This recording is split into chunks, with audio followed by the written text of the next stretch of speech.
Nous sommes avec Tony Banton, le président de France Cricket. Tony, vous avez été élu président en 2009. Quels sont les éléments de progression que vous avez pu constater ou initier depuis cette investiture? Il y a en fait plusieurs axes de progression. Le premier axe, c'est poussé par la Fédération internationale. Nous commençons de la professionnalisation de notre organisation.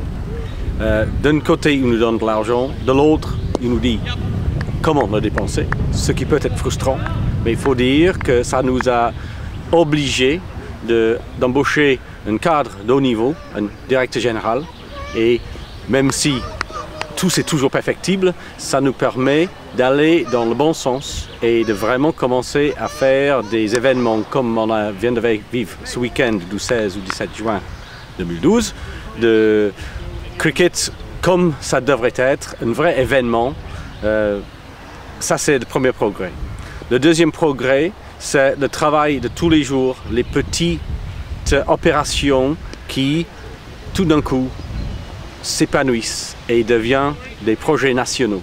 Là, le projet USEP, pour moi, c'est l'avenir de notre sport dans ce pays, parce que si on n'a pas les jeunes, peu importe s'ils sont français, asiatiques, britanniques, mais les jeunes qui jouent dans leurs écoles de cricket, on ne peut pas faire de cricket un sport connu à tous. Donc pour moi, on est là vraiment au début d'une explosion de cricket et sur 5 ans, c'est à nous de gérer cette opération pour en tirer le mieux, tirer le plus et avoir une base pérenne pour notre avenir.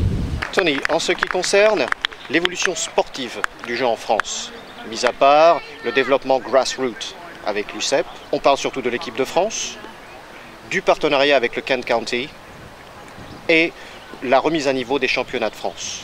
Pouvez-vous nous donner quelques réflexions à ces sujets-là? Bon, premièrement, l'équipe de France.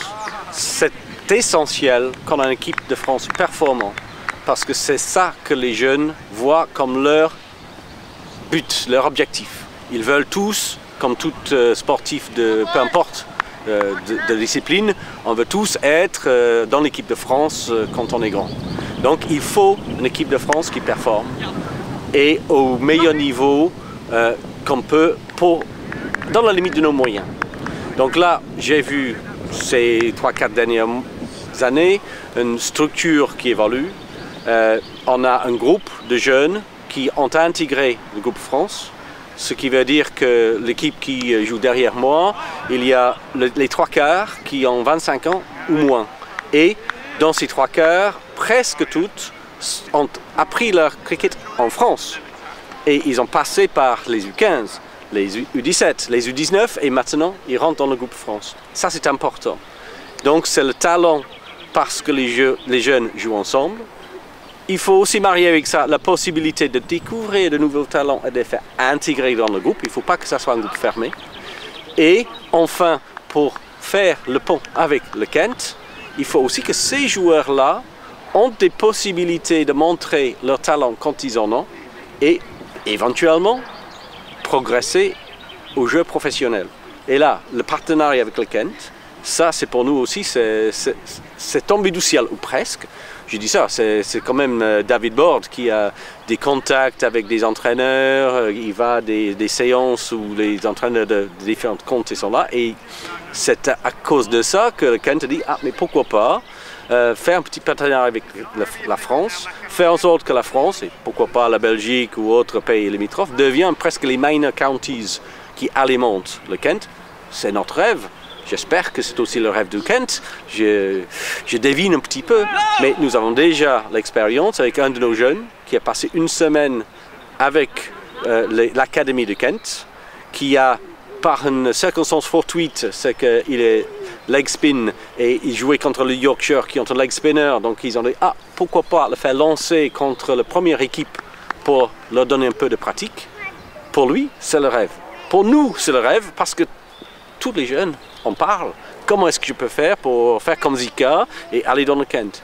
Et pour Zika, c'est bien parce qu'il a rebelote en août, il repasse un peu de temps dans le Kent et c'est à lui maintenant de montrer de quoi il est capable. Il est jeune, il n'a même pas encore 18 ans, donc tout est devant. Ça, pour nous, c'est le partenariat idéal, la possibilité de montrer que le plus haut niveau devient accessible pour un cricketeur qui a appris son cricket en France. Et pour qu'on ait une équipe de France de bon niveau, il faut un championnat de bon niveau. Donc là, nous avons remanié les formules cette année. Nous avons décidé, comme l'équipe de France joue surtout dans la division 1 européenne, et ça se joue en 2020, il faut que notre Super League soit de formule adéquate. Les joueurs le réclament depuis assez longtemps, c'est que comment est-ce que l'équipe de France peut être performante si les joueurs ne jouent pas la même formule que est jouée dans les compétitions internationales.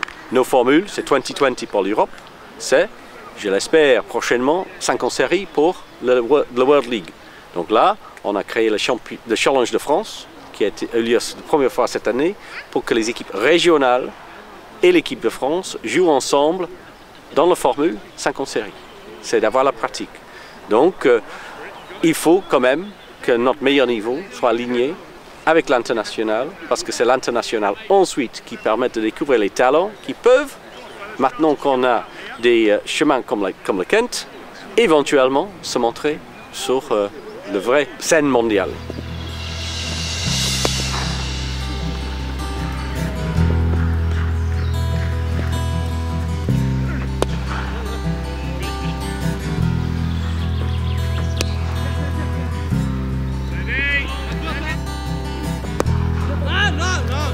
It was easy for France to qualify. Yeah. That's why I'm frustrated.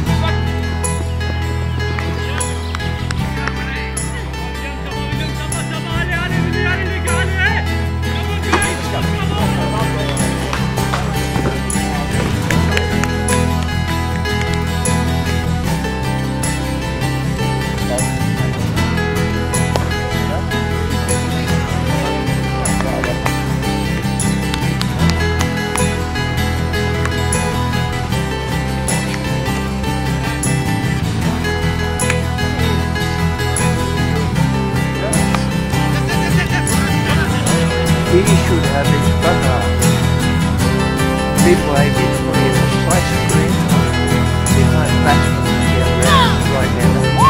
Straight up.